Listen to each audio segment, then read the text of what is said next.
अस्सलामुअलैकुम की हाल है जी। ठीक हो? खैरियत है? तबीयत ठीक है? तुसी देख रहे हो यूट्यूब चैनल उस्ताद बिल्ला जी लइयेवाल।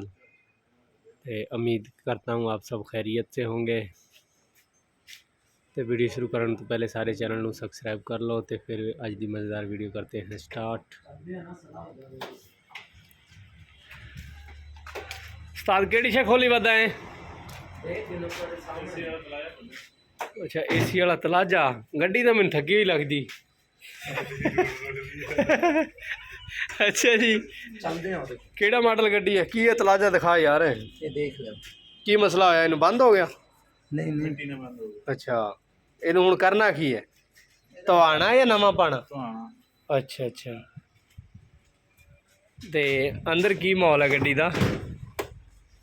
ओ वाह बई वाह, वाह बई वाह, तुसीं तो सारी खिलारती। ए जी देख लो गड्डी माशाल्लाह सरदार गुजर दी चंगी गड्डी आ। सरदार गुजर ही है ना? सरदार सिख भी है पंजाबी? ये तुहानू दिखा रहे हैं इसकी मुकम्मल गड्डी। ते अजे कूड़ा छोर हैगा ते गड्डियां किहड़ियां लई फिरदा है। ओ की कर रहे हो अल्लाह वाले?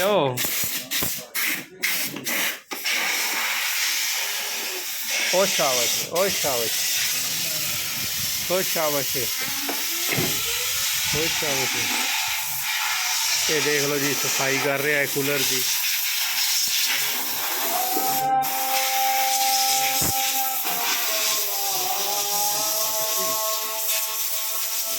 कहता एसी चालू हो रहा है, जिमें एसी चालू होता तुम दिखाने मजीद। यदि सफाई सफाई हो रही है। अगर सारी वीडियो अच्छी लगे तो साढ़े चैनल में सब्सक्राइब करो, साथ लगे बेल आइकन को प्रेस करो ताकि हर आने वाली वीडियो तुहाडे तक बआसानी पहुँच सके। ये देख लो जी नमाज का टाइम हो गया तो वीडियो का करते पे हाँ एंड।